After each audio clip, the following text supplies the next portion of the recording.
What is up, everybody? Welcome to Happy Hour. I almost said the wrong name of the show. Welcome to Happy Hour. It is Friday afternoon, early evening, and we thank you so much for being here. It is me, Monk, aka the MonkMMATician, with your boy Lou Betya. Lou, how's it going this week? Looking forward to what I can only describe as a better card than next week.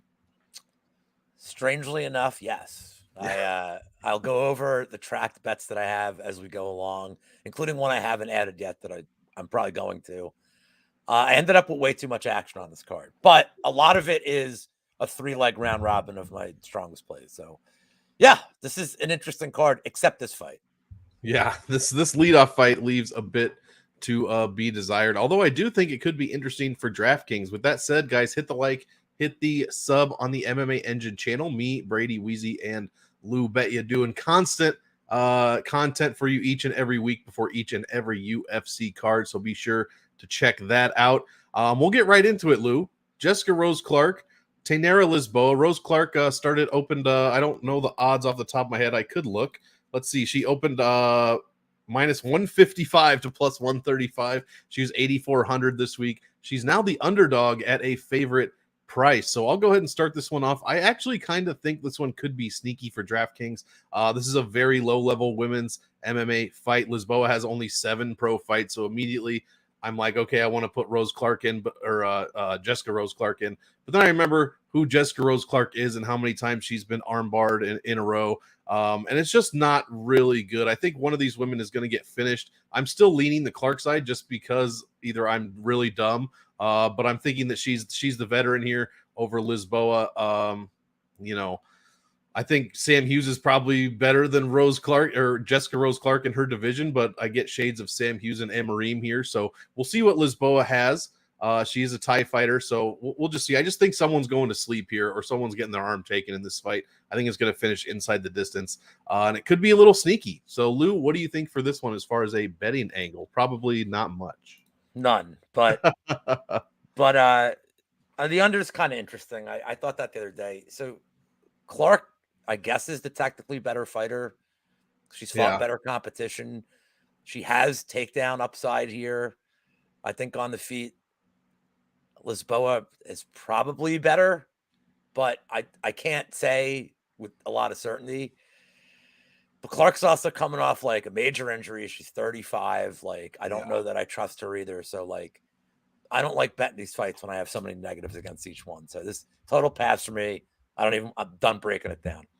Yeah, that's probably the smart play as far as making a bet, because this is too unpredictable and we really have no clue. Next fight, Gabe Green going against Brian Battle. Battle was one of 14 fighters, it seems like, that missed weight today. I think he missed by 2 pounds. Why don't you start us off here between Gabe Green and Brian the Butcher Battle? All right, so I have a 1.35 unit bet on Gabe Green. I was hesitant all week because I still have that like Lioness fight, like I still taste how bad that fight was.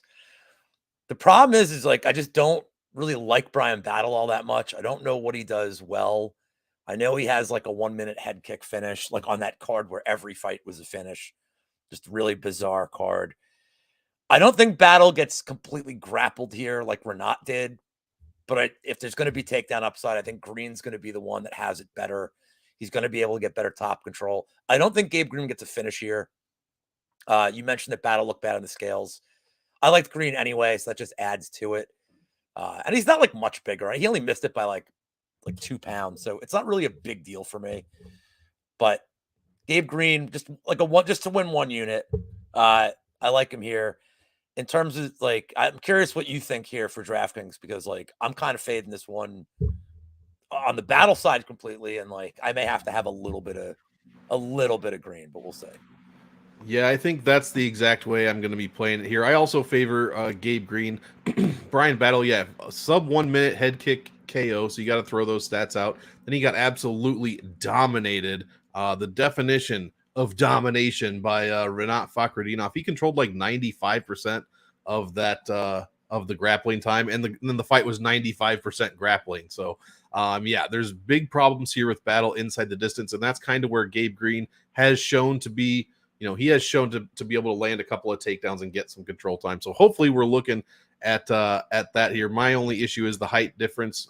3 inches there could become an issue, and the 4-inch reach. So we're gonna have to see how Gabe Green deals with that. As far as salaries go, like I said, Battle had that one fight where he head kick KO'd, in less than a minute, so he got the quick win bonus.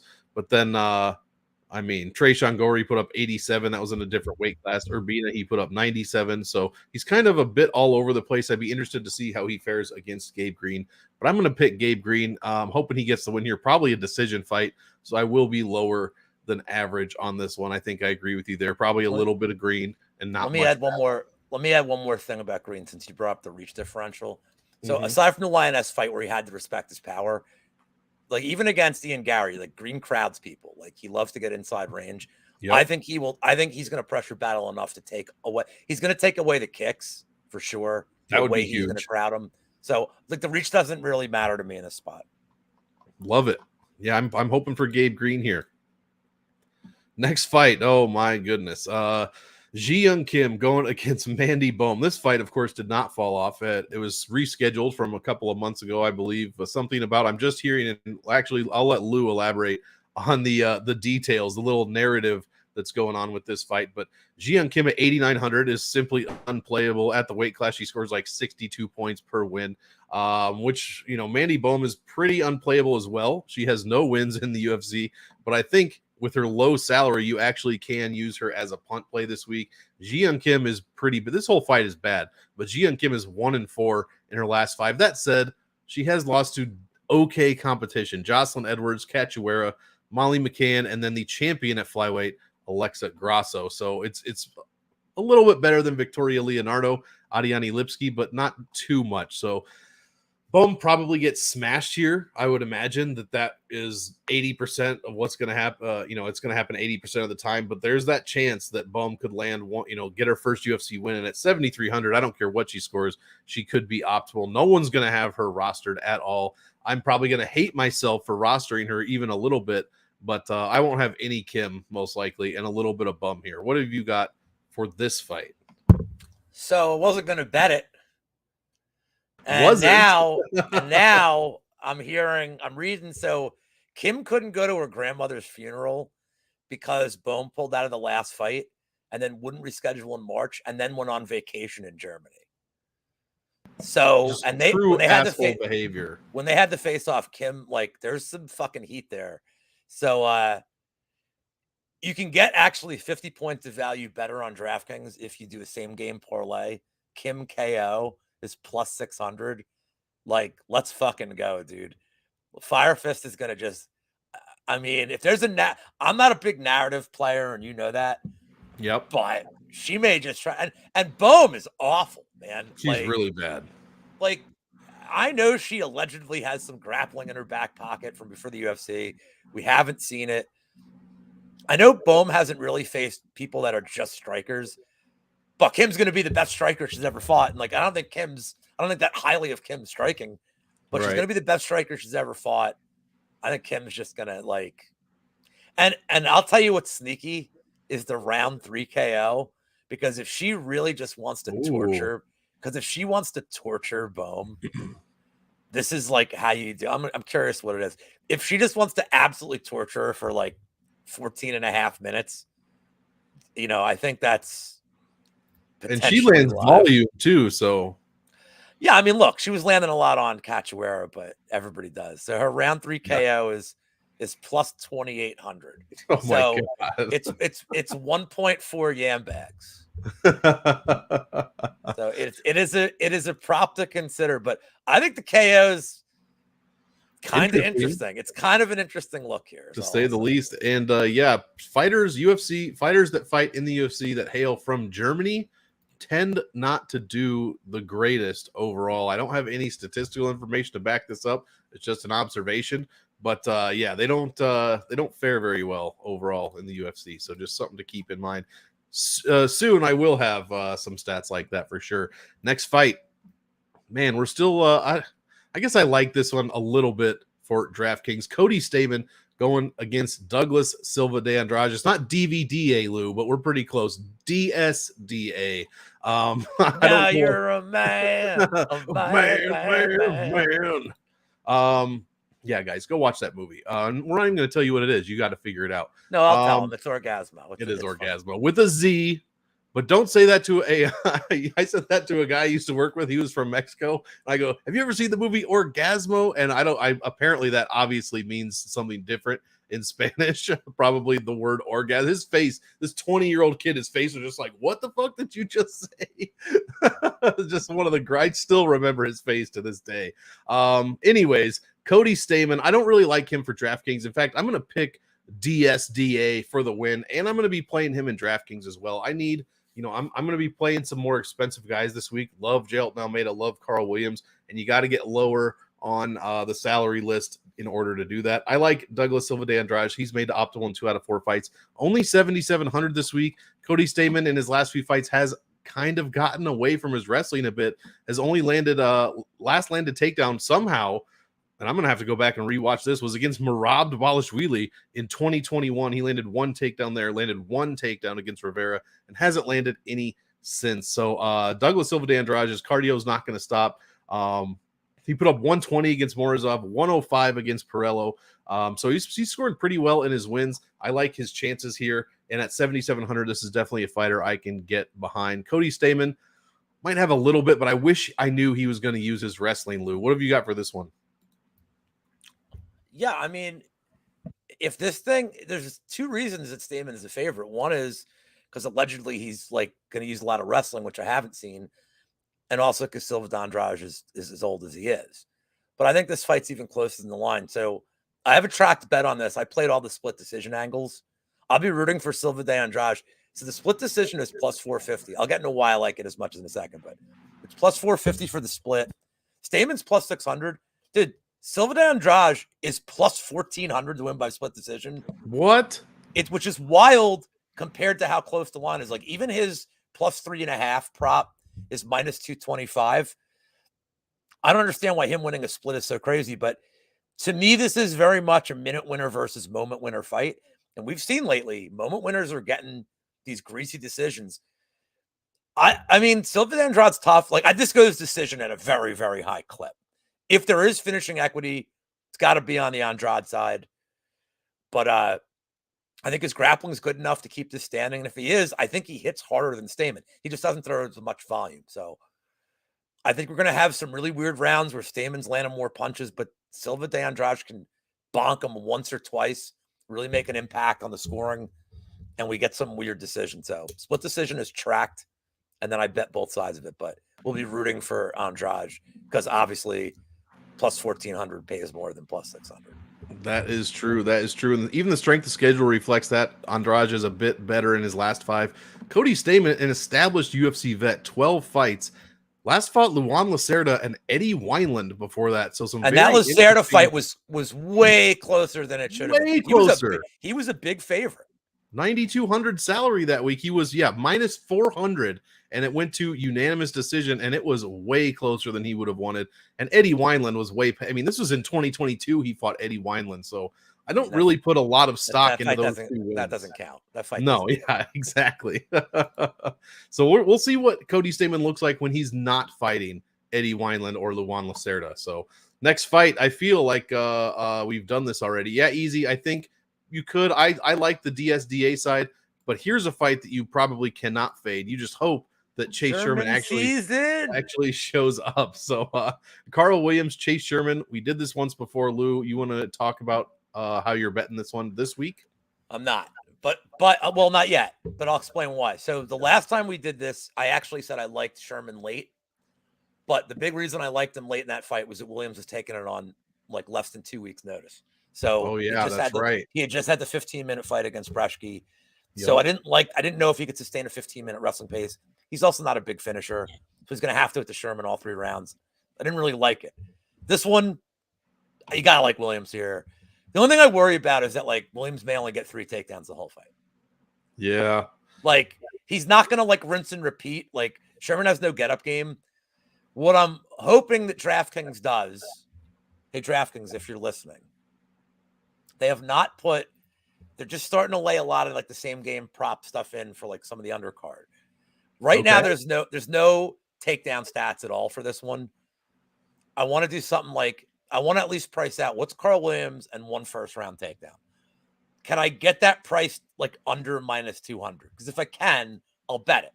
Like I'll parlay it with something. If I can't, I mean, you play around with it, like 1 first-round takedown, most takedowns, like all that shit. Yep. Over whatever, like however incrementally I have to do it, I'll do it. If I can get it below -200, I'm interested. But I'm not interested in betting a money line. I know Weezy has Williams by decision. It's not a terrible look. I actually think, like, you just need Sherman. I'm going to roster Williams. I know you're going to get to your side of this. I'm going to roster Williams. What I worry is, he's going to be, got to be the most owned guy. Him and Almeida will be the most owned guy. And Williams probably more so just for the salary relief. But, like, what is a 3-round decision win with 3 takedowns and control time and not a lot of strikes pay you? Like, what does it pay? Like, is he going to get, like, I don't know. Like, what did he get against Breshke? And he had a shitload of, God, I'm sorry. 130. But how many takedowns did he have? Like 8? Oh, 7? 8. Yeah, 8. Okay. That's the thing is Breshke kept getting up. Sherman's not getting up. And that's, Collier, like, fucking spiked him and just was like, made him his bitch. Like, it was crazy. Like, he just was like, yep, you're on the ground. You're done. Yeah, Romanoff landed. Well, that was 1 round, landed 3 takedowns against him. But before that, Collier landed 1. Porter landed 1. So not too many people. And, like, I don't think, and Romanoff's kind of been exposed now that he's not great. But I don't think Williams is that great either. But his wrestling is going to be better here. So, oh, yeah.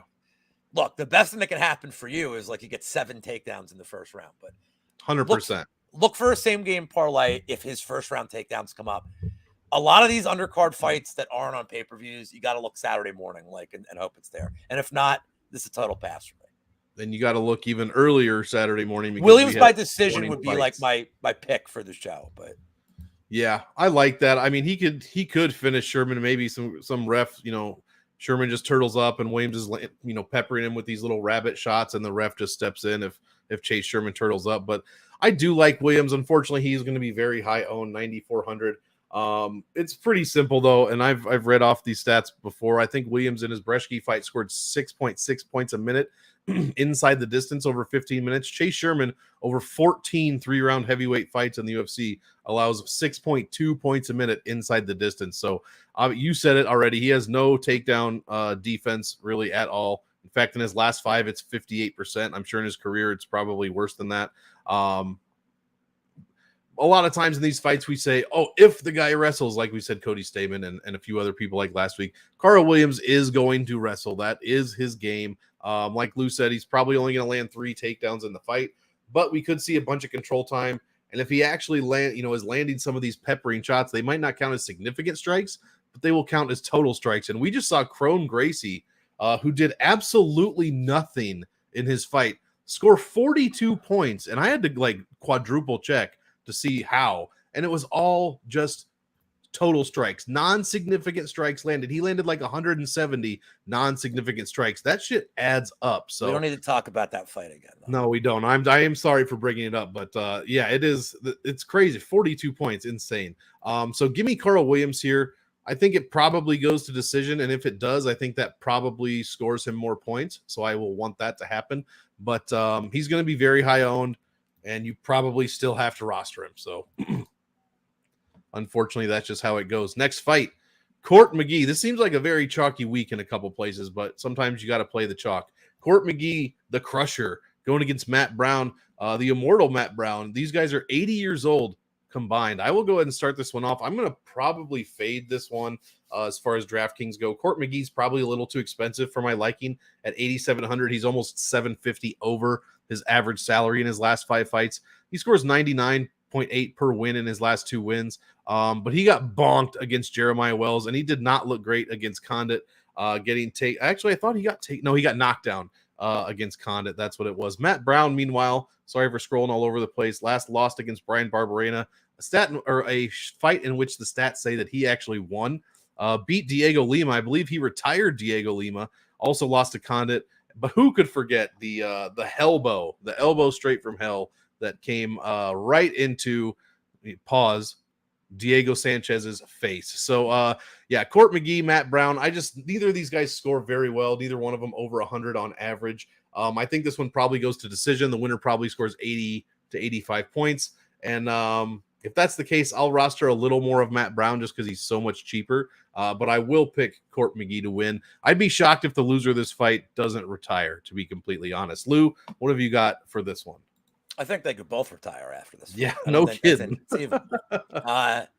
No bet, but I am on the Matt Brown side here. And I like both. Like, I'm a fan of both. I don't need a bet here. Like, I'm happy. But I'm going to pick Matt Brown for the show. What's up, Buffo? I don't want to be a Wheezy. I don't want to get yelled at like Wheezy did. Or Brady. What do you get yelled at for? Mispronouncing his name. Oh, how do you pronounce it? It's not Buffo. Oh, well, of course it's not Buffalo. There's not two Fs. Come on, Brady. Thought you were. It was either Brady or Wheezy. I don't even know which one. I think it might have been Wheezy. Oi. So here's one of these fights where people just assume something's going to happen. Does Court McGee absolutely have the grappling upside here if he would like to take it? But who's to say he's going to grapple? So that's number one. If he just wants to, if they're just going to have like a legends fight where they stand for 15 minutes, I certainly favor Matt Brown here, even at 42. He's definitely not plus 180 in that kind of fight. It's closer to a pick 'em at that. So number one, the line is wide for what is a very probable fight script. Number two, I don't want to lay minus 200 on a 38-year-old unless it's a heavyweight fight. Heavyweight's a little different. Good point. But guy coming off a knockout, worn so much damage. Dixon, I just came up with the same game parlay for you, but I got a few more for this show, my man. I got a couple more same games. Just doing them on this show, dude. DraftKings has been slow. But so for all that being said, I know Brown's 42. By the way, fun fact, Matt Brown is old as shit. And then funner fact, I'm 3 years older than Matt Brown. I'm a touchdown older than Court McGee. So, like, it's fucked up. What's the extra point? And, like, I don't know who the ref's going to be, but, like, I could be older than all three of them, depending on who the ref is. If it's Keith Peterson, I'll feel, like, better. I hope it's Gary Copeland, because I fucking love that guy. When I see him in the ring at the beginning or in the octagon, I just something about that makes me happy. I think Keith Peterson's, like, he's got to be in it. Yeah. He's got to be in his 50s, but now I got to look it up. But Keith Peterson, fantastic. Somebody just got a pick with him. Who was it? The Chronic guys? I don't remember who got a pick with him at the last show, but it was a great get there. I love him. According to Sherdog, his age is not available. Oh, so, sneaky! So he might be like Moses. Maybe he's like 900. He's been. What if he's like the baby from Roger Rabbit? Yeah, or what is he? What's Benjamin Button? Maybe he's going like the opposite way.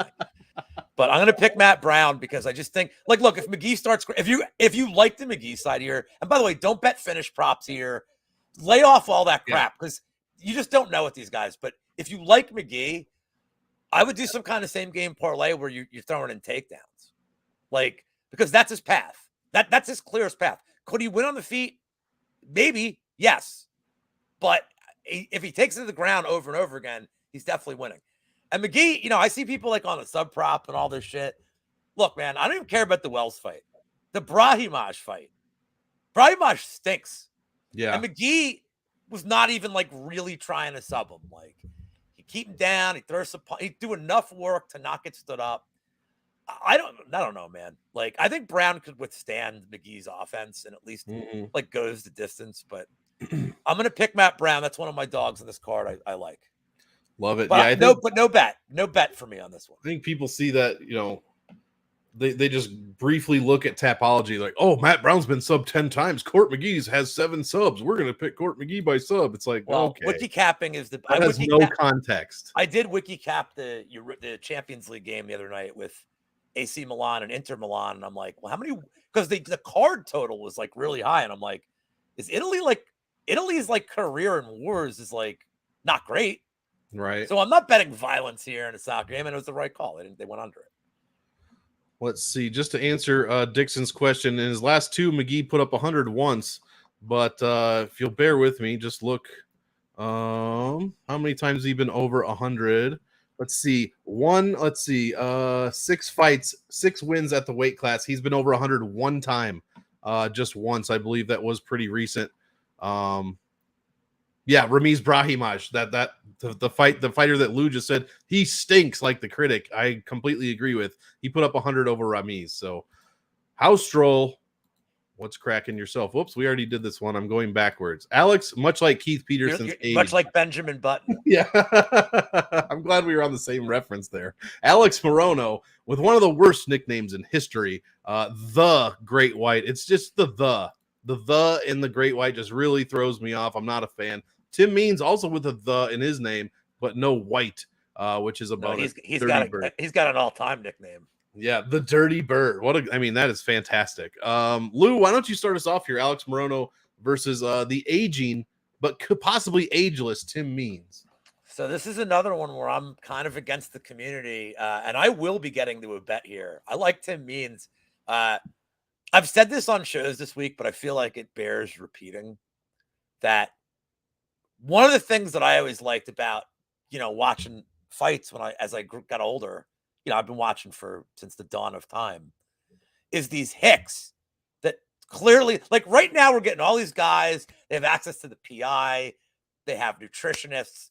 They're in like tip-top shape. Then we got like guys like Sage Northcutt that come up, been training their whole lives. And that's great. I like Roy Nelson, Tank Abbott. Like, I like these dudes that are like, Tank Abbott. It's like, where'd you learn how to fight? The bar. Like, I like these in the parking lot. Like, I know Jason Knight wasn't great, like Hick Diaz, but like, give me those guys, man. Like, I love that kind of like I don't like Bryce Mitchell's when he opens his mouth, but like, and he's not like one of these farm boys like the ones I like, but he's strong, dude.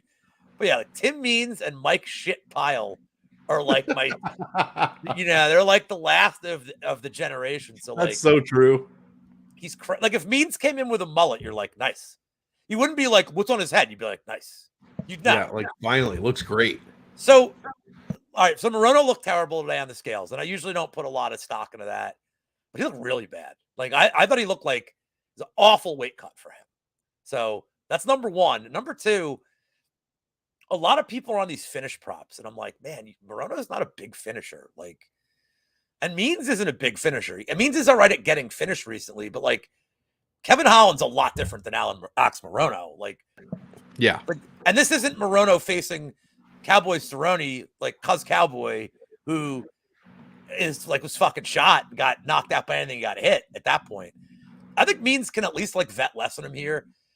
I think Means can win the first round at a decent enough clip to justify a bet on him. And then you just got to hope he can win the second. Because this thing gets the third. I mean, Morano didn't look, like I said, but Morano didn't look great. So there's no saying his cardio is going to be great. I know like Propaholic and a few people are on this Morano sub. And I'm like, dude, he doesn't finish a lot of people. And much like the previous fight, who's to say this thing hits the ground? And if it doesn't, again, is Mean such a big underdog if this thing stays standing? He's not. No. So give me the motherfucking Dirty Bird. I will be putting a bet on that. I do not have a track bet on this yet, but I will be betting this fight. And probably something like half unit, like nothing. I'm not going to go big on this one. My big bets are coming, but like nothing big here. I love it, man. I'm going with the Dirty Bird as well, especially in DraftKings. A ton of salary savings here. Something you said about if it hits the ground. And at first, earlier in the week, I was like, I think even on my show, I said, if this hits the ground, that, it would be almost an accident. Excuse me. But Tim Means 3 takedowns landed against Max Griffin, 2 landed against Holland, 1 against Dalby, 2 against Staropoli. I mean, this guy's landing takedowns. And Mike Perry? What about the Mike Perry fight? Mike Perry, he got taken down. It doesn't look like he landed. But he was all right. He was reversing him every time. Oh yeah, for sure. For sure. He scored pretty well in that one too. Over 90 points.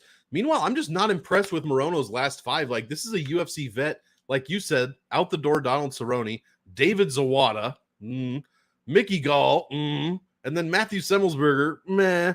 Ponzinibbio, he was dealing with. He dealt with Ponzinibbio until he wasn't anymore, and he got KO'd by an old-ish guy for the division who's been through a lot of wars in Santiago Ponzinibbio. So that did not look great at all. I'm on the Tim Means side here, especially for DraftKings. They basically score, I said this on my show again, they basically score the exact same. As far as DraftKings goes, I'm not talking about fighting styles. As far as DraftKings goes, these guys are basically the same fighter. A ton of experience inside the cage, 80 to 90 points when they win overall. And if that's the case, I'm taking the cheaper fighter at 7,400 instead of 8,800 for Alex Morano. That just seems like a ton of money. So I'm with Lou here. Give me Tim Means. I'll be rooting for him.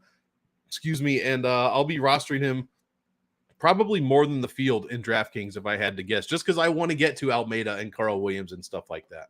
Let me just address this because I know Dixon came in a little late here. So Kim couldn't go to her grandmother's funeral because of the canceled fight, and then Bohm wouldn't reschedule, and then Bohm went on vacation in Germany. So they rescheduled this. So I think Kim's gonna murder her.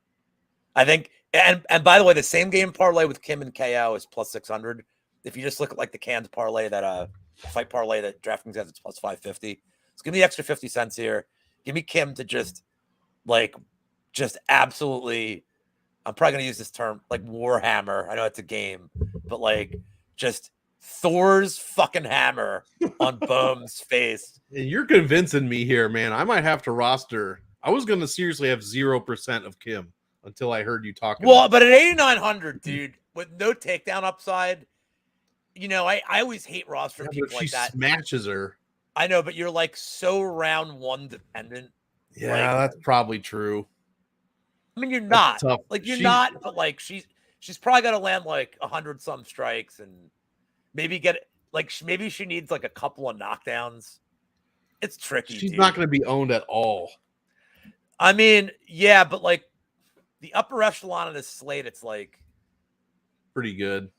That's the problem. Is like it's really hard to get to her, and then you're still screwing yourself. We have to get like, you know, you may have to play Pateria to get to like. You know. Yeah. Oh, look what fight we're on. Perfect.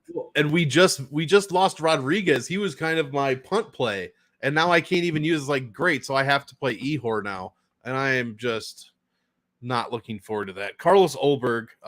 You know, we had Drew Dober last week. Now we got Carlos Oberg this week. My goodness, my girl can't watch fights for 2 weeks in a row. I'm sorry, honey. Going against Ehore Pateria. Why don't you go ahead and start this one off? Any action on this one? Yeah, so I have a 3-leg round robin for 5 units combined. Okay. So this is leg 1 of the 3-legger. I have the under 1.5 here. All the Oberg angles, the KO was like higher priced. The round 1, round 2 was higher priced. I did a same game with Oberg and then under 1.5. You're saving like 10 cents of value. So I just rather go with the under and I'll take Pateria's win condition. Look, I don't love Oberg. I'm impressed with his last win against Morano. Like, I'm super impressed with that. It's a great KO. You know, I think the fights that people criticize Oberg for is the Kennedy and Chikwu fight where, look, it's his first fight in the UFC. He had an adrenaline dump. He won the first round very easily and then just ran out of steam. Then he overcorrected against Fabio Cherant, which was just a bizarre fight. He completely overcorrected because he didn't want to dump his cardio. I think now, slam pig. Slammy. Now I think we're at a point where he's gotten his feet wet. He's still training with the right guys at City Kickboxing. Like you're only getting better and better, learning pacing. Like he's dealing with great strikers. I think that Oberg knocks him out. Probably, definitely to me within 7.5 minutes. And Pateria is going to give him the fight he wants too, because Pateria flails his arms, and allegedly that's called martial arts. Flails his arms akimbo, and I like. I'll explain the round robin in a second. It's a little different than a parlay, but I'll explain it in a second. So I like the under 1.5 the most. So as far as the round robin, I bet these consistently. So what you're doing is, let's say I do in this case, I'm doing a 3-leg round robin. But I more than anything, I do 4-leg round robins, and I wouldn't really advise doing more than that. So what you're doing is, it's 11 bets. It's 6 2-leg parlays, it's 4 3-leg parlays, and it's a 4-leg parlay. And you don't have to do the 4-leg parlay, but it's creating all the possible 2-leg, 3-leg, up to X. But like if you do a 5-leg round robin, it's 26 plays. 6 is 56, and so on and so on and so forth. So it just creates all of them. What it ends up being is like a progressive parlay. So if I do a 4-leg round robin, I mean, it depends on what the odds are, but if I get 3 out of 4, I'm probably doubling my money. If I get all 4, it's like a 5 or 6X, maybe even a little more than that. If you get 2 out of 4, you lose money, but it's not a total loss. But what's nice about them is if you know how to space them out right on a card, like if you have Almeida to complete like a monster round robin, then you can make a really easy hedge out betting Rosenstrike and just guarantee that you get a lot on the end. So there's ways to do it that are like the one I did this week. It's only 3 legs. They're a little juicy, but I think it's a good way to get a little bit of extra value. And I especially love them when I do my crazy bullshit props because, and I like Pat and I call it the generational wealth parlay. But if I do like a 4, I'll even do a 5-leg round robin of the, I'm talking like the plus 1,000 and beyond props where you can spend $12.50, like 50 cents a bet on this whole thing.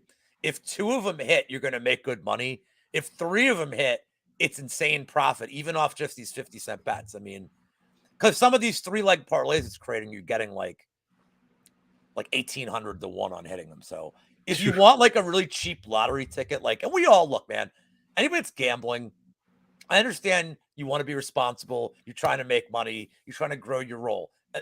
100% I agree with that. But the whole reason we get into this in the first place is you'd love to know you have that like Brandon Olivas did, where you hit that $1 million parlay, where you have that legendary night. And I think doing the round robin super, super cheap like that is a good way to try it.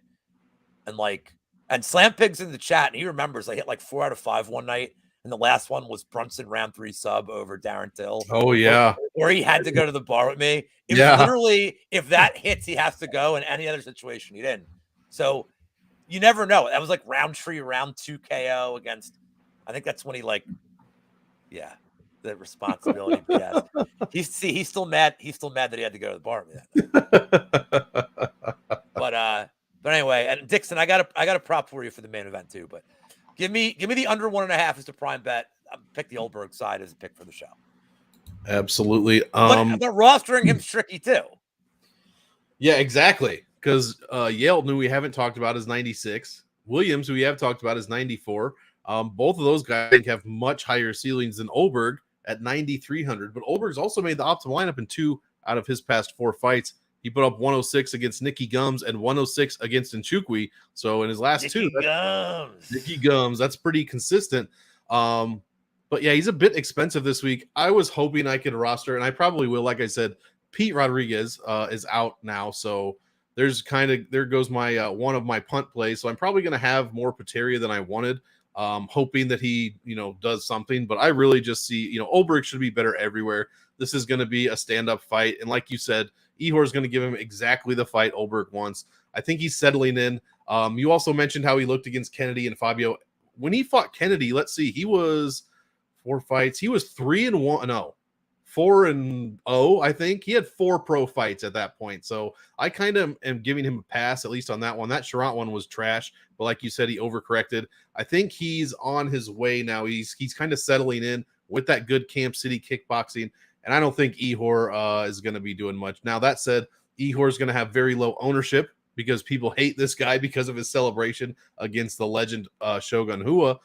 So if you want to play him, you're going to get a ton of leverage there. And if he does win, 6,900 is a decent dog salary. So I'll have a bit more over the field of Pateria, but I don't know, man. Like you said, it's going to be interesting with what to do with Oberg because, maybe you just play 2 out of 3. You take those 3 top guys and you play 2 out of 3 of them. I'll have a ton of Almeida, play Almeida, Oberg, Almeida, Williams, Oberg, if you want to get a little bit different than some people. All of it, Enzo. All the nasty boys, they love that shit, baby. So that was my answer in chat. All the cocaine. No, I didn't even see that.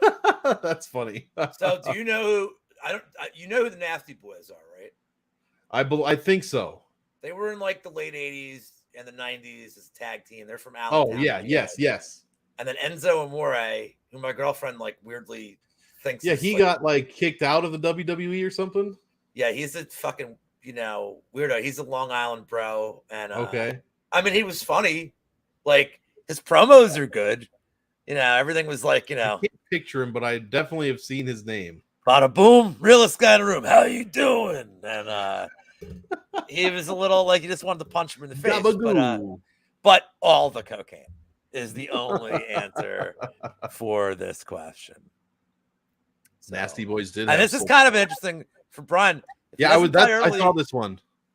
Interesting. Like, I mean, he's so bad though. Like, he's like I don't think Oberg's that good, but like, how does that happen? Does Oberg like die and Peteria lands a takedown and Oberg can't do anything? And next thing you know, well, we saw Oberg, like, look, man, he did have a cardio dump like in his first fight. So it's not like out of the realm of possibility.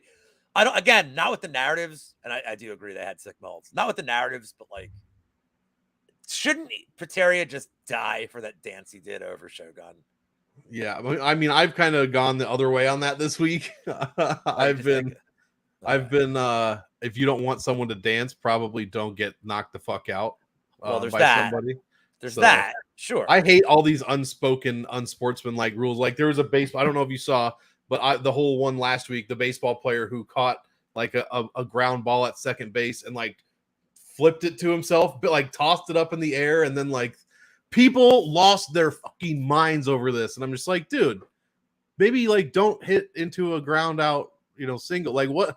I just don't understand all these unwritten rules. I hate that shit. I understand sportsmanship and how you shouldn't be an absolute cock to everyone all the time, and I respect that. But come on, man. Like, you just knocked out a legend. Legend shouldn't have even took the fight. He shouldn't have been you know what I mean? Like, so I don't like unwritten rules. I hate it. I don't like unwritten rules. And you're talking to somebody who probably has the Pennsylvania state record for most hit batsmen in high school. So like, I do not care about unwritten rules. Like, yeah, I will hit you and not. I didn't throw hard enough to hurt you, but if the count was 3-0, it's going right in your hip. I'm not giving you a strike. Just take it right in the hip. You're earning this free base. I'm not headhunting. Like, dude, just right in the back or right in the hip. Take your fucking base, and then I'm gonna try to pick you off. Yeah, exactly.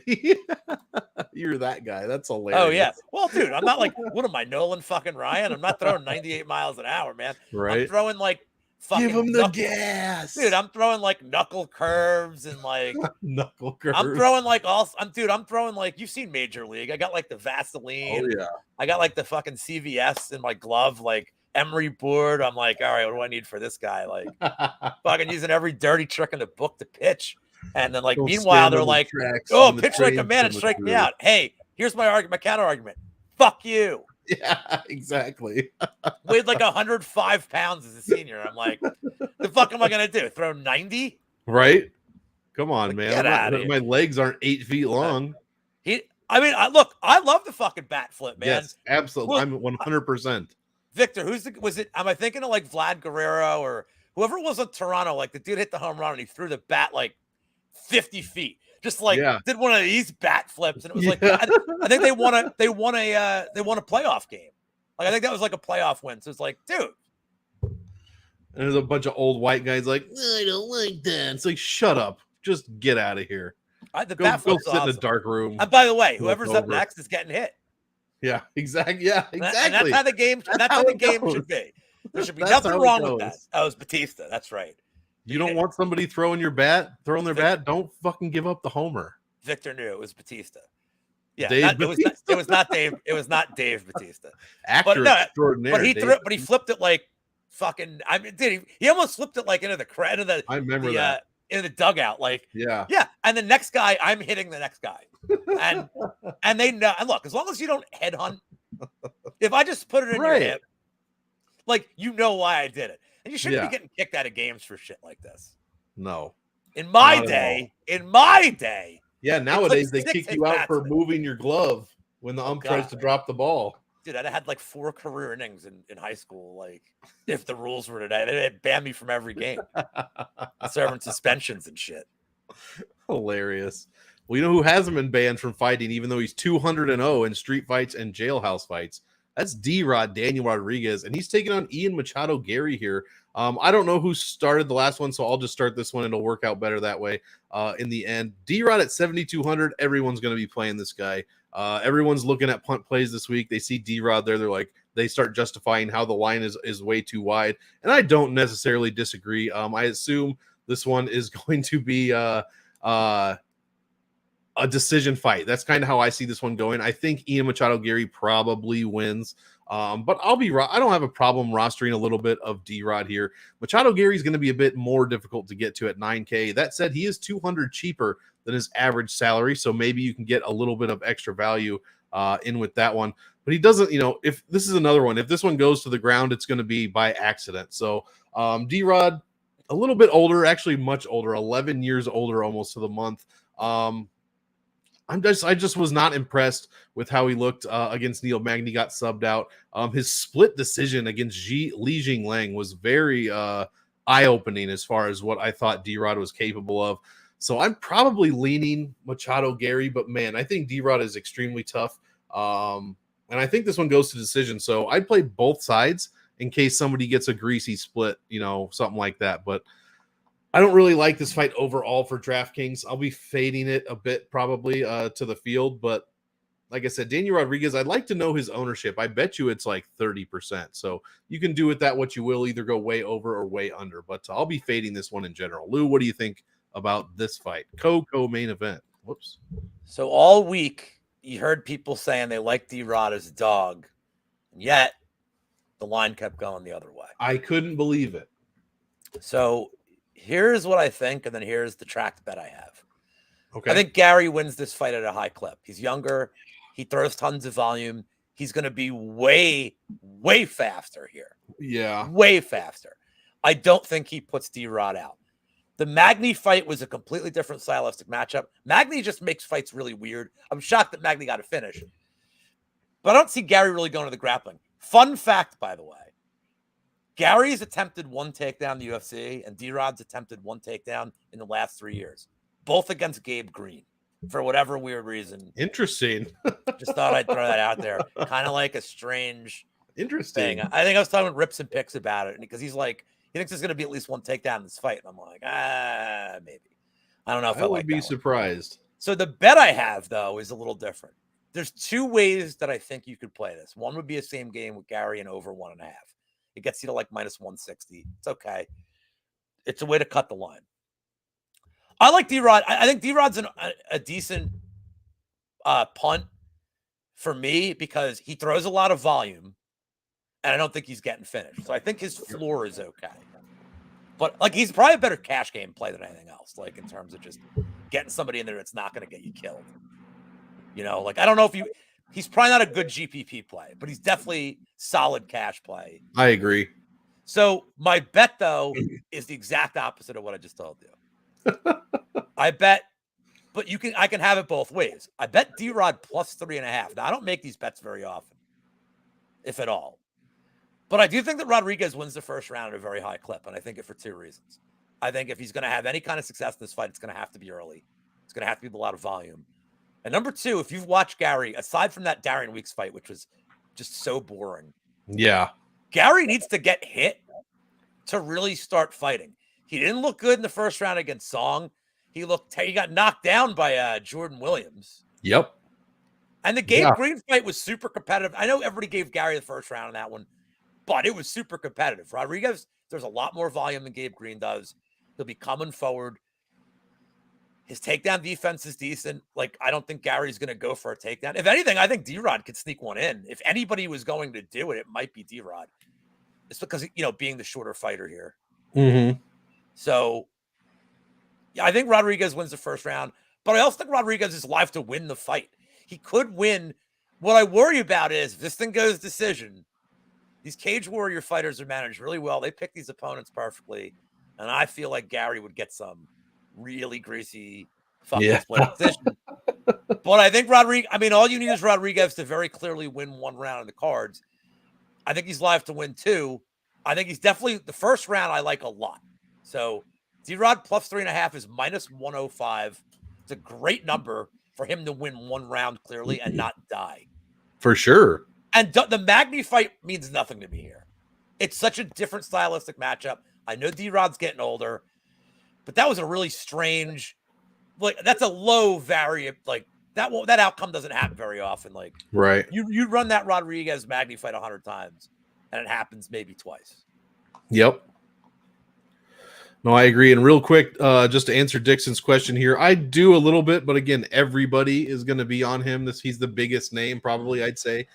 down there. I personally was on Rodriguez a little Pete Rodriguez, I should say. You got Tim Means down there. You've got Mandy Bum down there. Who's 7,100? Is there? There might not be. I don't remember. But yeah, it's I guess I like him a little bit. I mean, you got Ehore, but you're gonna have to split it, in my opinion. You're gonna have to like split it up or just pick one big underdog and just write it up, I mean, Victor's saying this pays -125. That's that's appealing. Like, I mean, you could play both, but I wouldn't like. But I don't know. Like, I mean, look, it depends. If you like Gary, I think you play him that way. If he gets a first round, not terrible. No, I think this goes over at a high clip. I mean, he's going to be like, remember that he's going to spend a minute of this fight like high fiving him and hugging him because he's got to like fucking dick around in the cage. Like, I don't know why he does this so much. Like, yeah, we're all friends here. Like, dude, come on, man. Afterwards, do it after. They don't shake hands in hockey until after the series is over. Yeah, exactly. And I don't like a ton of that. I don't mind obviously like the fist bumps and the beforehand, that's fine. But the constant hugging and stuff, it's like let's just do that after. Like I said, I don't mind that kind of sportsmanship, but that's got to do something to your mental when you're in there, right? You're not Tank Habit ain't never hugging nobody. No, you don't have that killer instinct, I don't think, at that point. Maybe I'm wrong. I've never been in that situation, so I might just be talking out my ass here. Co-main event, Johnny Walker going against Anthony Lionheart Smith, my guy from Omaha. 2 Omaha guys 2 weeks in a row. We'll see if they go 0-2 or 1-1 here. Why don't you start us off? What do you think about Walker versus Smith? So this is leg 2 of the round robin. This is the under 1.5, and I may like under 1.5. Nice. And I may like unload the Brinks truck on this under. Ooh. So this is the same way I felt about the Span Krylov under. Like, I'd be shocked if it didn't happen. Walker's had 2 fights that have gone past this mark. One was with the aforementioned Nikita Krylov, which was a weirdly inconceivable result because Krylov dominated him on the ground. Walker was done. I think Krylov just more that he wanted to fight smart, that he wanted to just take him down. Right. Like, that's different because these are 2 guys in an absolute war. Gary hitting like 35 jabs and being like, "You're so cool, man." Like, that's when I hate it. And Rodriguez is cool, but still. No, I agree. Like, that's like, there are times to do it. So you look at Walker's, okay, but like, dude, I mean, I'm 45. Weed was never legal. Never a problem. Never a problem getting it. Who cares if it's not legal? Like, it doesn't fucking matter, dude. I know a guy that knows a guy. We're fine. So the other fight that didn't go the distance was Walker and Santos, and that was the one, and that was Walker's first fight at SPG Global. There was like a crazy, like overcorrection in terms of dumping cardio. Now, Anthony Smith, we know what we're getting with Anthony Smith. This is just how he fights. His chin's cooked, so him getting knocked out in the first minute's live. Smith also, by the way, almost lost to a guy with no legs in Jimmy Crute. Like, it was not a good look at the end of that round. Smith got knocked out by Ankalaev in the second. Ankalaev ain't finishing shit. Yep. So the thing is how's this fight going to play out? If it's on the feet, Walker's going to absolutely murder him. And Smith knocking out Walker is not out of the question. If Walker he wants to grapple like he did against or go to the ground like he did against Paul Craig, which was, whatever. Not ideal. Smith can sub him. So I gave away on the prop trade yesterday. I like Smith round 1, round 2 sub at plus 550. My pick will be Anthony Smith for the show. I think it's lined right, though. Like, I know he's beat up. I know he's older. And Walker, look, you got to think Walker's still improving. Like, I know, like, he's a big dope. I get it. Like, it's the way he is. But I like him, and I want to like him, and I want to see him improve. He still has some power. Hopefully he's learning how to balance his cardio with his power, not become a boring fighter. But he doesn't even have to hit Anthony Smith at full. He doesn't need to KO him with like a Justin Ledet shot. Like, he could jab him out of there. Like, he really could. So under 1.5 is leg 2 of the round robin. I mean, look, if I lose this one, I lose this one. But I mean, and the thing is I think I like the Smith side a little better because the props pay better. Like, all the Walker stuff, like any of his KO props, any of his early round props, they suck. The Smith sub is sneaky. Yeah, And plus very 400. and very live. It's plus 550 round 1, round 2. This thing hits Oh, the third yeah, round. that's right. Round 1, round 2. This thing hits the third, I quit. I give up. Like, I lose. I can't imagine what these guys would look like in the third. And obviously, I'm going to steal your thunder. You probably have to play about 100% of this fight for both sides. Yeah, I think so. I mean, both of these guys score very poorly per minute. Johnny Walker in his last 5, 2.04 points a minute. Anthony Smith, 2 points even per minute. That is extremely low if you don't know, for reference. But when Johnny Walker wins in his last 3, 107 points. Anthony Smith in his last 3 wins, 106 points. So this is a very clearly finish or but two very clearly finish or bust type fighters. And I'm right there with you. I think under 1.5 is fantastic here. I want to pick Anthony Smith. I really honestly do. I like Anthony Smith, not just because he's from Omaha, but that definitely helps. But I really do like him, like the guy, like watching him fight. I enjoy watching him on the Michael Bisping show as well. I just don't know, man. Him missing weight as the fill-in by as much as he did was really troublesome to me. And also how he looked, like you said, against Magomed Ankalaev was also very troublesome. The no-legged Jimmy Crute. I just think Johnny Walker's putting it together, like you said, like you mentioned, out in SBG Ireland. He's finally probably settled in. And outside of walking to whatever casino he was walking to in his fight gear with no shirt on after his last fight, he's been pretty chill for the most part in his last few fights. So like you said, I think he's also improving. I want to pick Anthony Smith. I think Anthony Smith's fighting, his body is much older than his actual age. It's some weird amalgamation of Benjamin Button where his body is aging one way and he's only 34 years old. His body, I think, is closer to 40. So while I want to pick Anthony Smith to win, I think it's going to be pretty difficult. I will have a ton of this fight rostered, but I think I'm going to have more Johnny Walker. That said, Anthony Smith, if you're listening, and we know you are, I will be rooting for you 100%. As far as DraftKings, man, I don't know. And it really does help that these two guys are so close in salary, 8,200 and 8,000. Yeah, that's another thing. Guys with backup plans maybe aren't fighting as hard as guys without backup plans. So Mushroom, slow down. Jesus Christ, my guy, 200. You're going to kill that. Hopefully he doesn't have that. What was that terrible 16 valve, the North Star engine? Hopefully you don't have have you ever North driven Star a Caddy? engine. Huh? He's doing it wrong. Have you ever driven a Cadillac? Yeah. You get it going like 50 and it's gone. You're good. Just take your foot off the gas. You're wherever you need to go at that point, it's getting you there. Exactly. Oh, and I love those cars with the gear shift on like the wheel. Like I love that, man. It's like pulling a slot machine. Yeah, I used to have an old 78 Chevy Caprice that right on there. It was the best. Nowadays it's all, you confuse your shifter with your radio dial, Sound like an old man right there, but that's okay. We made it, Lou. Main event of the evening.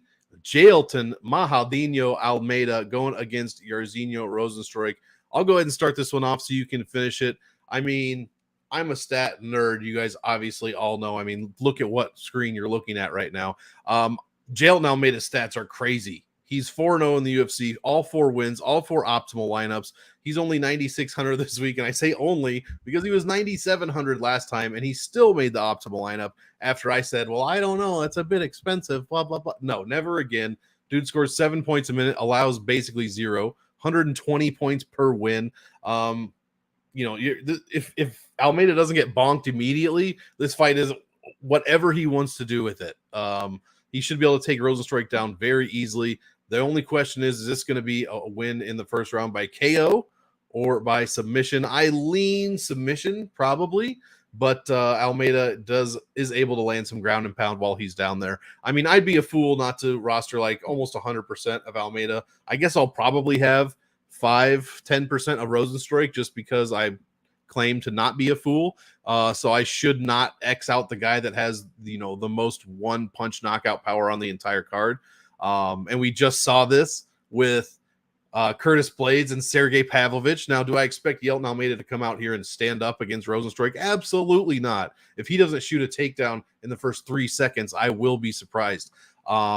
but we did just see it. So give me like 5 or 10% Rosenstruik, if even that much, and the rest of it is on Jelton Almeida here. I think he should roll Rosenstruik. He came in like 20 some pounds, 26 pounds over. Doesn't matter. Shamil, but he's always undersized anyway. He's always undersized at the weight class. He was fighting, his first fight in the UFC was Danilo Marquez at light heavyweight. So Porter outweighed him by a ton. Turkali and the Pleasure Man he fought. Pleasure Man. Well, that was right. A short notice. That was a short notice fight. Short notice, and it was catch weight. I think it was like pleasure the fans. They fought it catch weight to pleasure the fans. Yeah, Pleasure Man, pleasuring fans. And then Shamil. So I'm not worried about the weight cut or the weight difference, I should say. There was probably essentially no weight cut for Almeida. Fight to end by KO. That's not bad. That's really plus money. Fight to end by KO. That's I have a plus money stupid. Well, I want to hear that, but that seems really, I guess with the Almeida sub, I guess it makes sense. But long story short, I'm having a ton of Almeida. I expect him to roll, and I honestly expect him to come close at least to making the optimal lineup, even at such a high salary. Lou, why don't you take us home here with your action on this fight, which I assume is the third leg in your round robin? Well, we don't have any fights left, so it has to be. Come on, I was trying to. So I have fight doesn't start round 4 as a parlay leg here. So I just want to tell you guys how this works out. So I did a 1 unit bet on the Walker under and the Oberg under, and that got me close to plus 200. And then I parlayed each one of those unders with fight doesn't start round 4. It got me plus 103 and plus 106 respectively. So I really need all of them to hit, but that's the round robin. So my pick for the show is going to be that Jelton Almeida wins this fight. That is my pick for the show. I'm going to give some credit to my boy, Danny Lags, who's like another guy that does the same game, parlays a lot. He gave me the leg that I was missing here to get this from minus to plus. So it's a 4-leg, same game parlay. It only pays plus 120. However, I feel like it's kind of safe. Almeida to win under 2.5 rounds. Almeida to have the most significant strikes. And Jelton Almeida to have 1 takedown or more in the first round gets you to plus 120 odds. Okay. If you want to take Almeida out, it's still plus 105. I still think he gets the first round takedown. Well, you're adding so much juice to it. It's not going to shift it a lot. Right. But even in a fight where Rosenstruik wins, unless it's like a flash KO in 60 seconds, Almeida's probably going to throw 30, 40 strikes on the ground. So even if Almeida doesn't get him out of there in the first, and Rosenstruik comes back and knocks him out in second, it's still probably going to be under 10 strikes for Rosenstruik. So I still think the significant strikes plays really well there. The takedowns play well. Under 2.5 rounds. I mean, you can fiddle with the time props all you want, but I'm always looking for plus odds there. Even money's great. So it's a good way to like get a minus 500 favorite with his win condition. Because if he doesn't get a takedown, he's not. It's problematic. Well, you and Victor on the same page. He typed that right while you were talking. And then, so that is a good sign, I think. There you go. Some good juju there. So yeah, I mean, but you can even take him out, and it's just 15 cents. So like, look, I already have it bet, so it's too late for me. But I got it at plus 125 because it's such CLV. Yeah, the CLV king. Because I'm a fucking CLV. You're always bragging about it. I'm like Charlemagne, the CLV god. You drive a Honda CLV. That's how much you like that here. And that one. So that's my pick. Love it. And Love I just man. want to I want to tell the people, because I haven't talked about this yet. So your boy hit his first ever trifecta for the Kentucky Derby. Kentucky Derby. 50-cent bet. I mean, it was 50-cent bets with the box. 50-cent bet paid $491. So just want to let you guys to know. Woo. I have not changed as a human being. Our MMA analysis and picks are always going to be free. Yep. However, my Preakness picks will now cost you $8,600. So if you want to know who's going to win the race next week, I accept PayPal, I accept Pony Express, bits of string, wampum, livestock, as long as it equals $8,600. I can tell you right now, I'll give my official picks next week, but I can tell you right now, first mission, Brad Cox horse is going to be my pick. I don't trust Mage in this race. I don't trust Forte with a foot injury. I don't know much about horses, but having a foot injury in a race is a bad move. And I'm going with Hoof-Hearted. Yeah, Hoof-Hearted. But first mission will be the pick. If I can get one bloomin' onion on the card, like if there's enough for one bloomin' onion, I graciously accept. Like I'm not talking like getting like a fucking New York strip, you know, a signature sirloin. Like, I mean, just give me like, you know, like, is there like a fucking beer special? Like, can I get like a Coors Light and a half a bloomin' onion, and I'm good. I agree. Lou is the people's champ. And with that, we will close out the happy hour, guys. Thank you so much, chat. We really appreciate it. Thanks for being here, spending your Friday evening with us. Now you can go eat, get some drinks in you, do whatever it is that you guys do on Friday nights. Lou, anything else you want to tell the people before we get out of here? Good luck this week. Next week's card stinks. Yep. But we will still do a show because we are idiots. Yep. Do this. And I know that I actually like some props next week that are going to, I think this might be like a prop heavy card next week. Oh, but we know how much fun those are. I'm saying is like, there's a lot of money lines where I'm like, I'm never betting that, but I am betting like, there's a couple of round threes I already like, but we'll get to that next week. Somebody well, I don't see what their price. I don't know what their price. If they do pay more, I don't know what the price. But like next week's so bad, my guest on the prop show is nobody. I'm like, I'm not even booking. Like I have a guest for the pay-per-view. Like I booked the prop show. Like, dude, I had like 9 straight weeks booked out. And then I guess I forgot to keep booking guests because I'm like, I don't have any guests anymore. I'm like totally out. Ran out. Well, I wanted to get to the break. All I want to do is get to like the May 27th break. Yeah. And then I'd be like, okay, cool. Now I'll book it. But yeah, my guest next week will be nobody. Like a hand puppet. Wouldn't want to do it to him. I understand that. Well, guys, thank you so much. You can check out my stuff on MonkMMATics and check out all the other stuff on the MMA Engine. Brady's got a show. DFS by the numbers has got a show coming up here in just a little bit, I believe. So be sure to check that out. Check out Wheezy's stuff from the week. And there's nothing else to do, guys. Yeah, best of luck to you as well, Mushroom. Best of luck to you in the chat. And as usual, guys, we want all of you to enjoy the fight. So enjoy, and we will see you in the next one.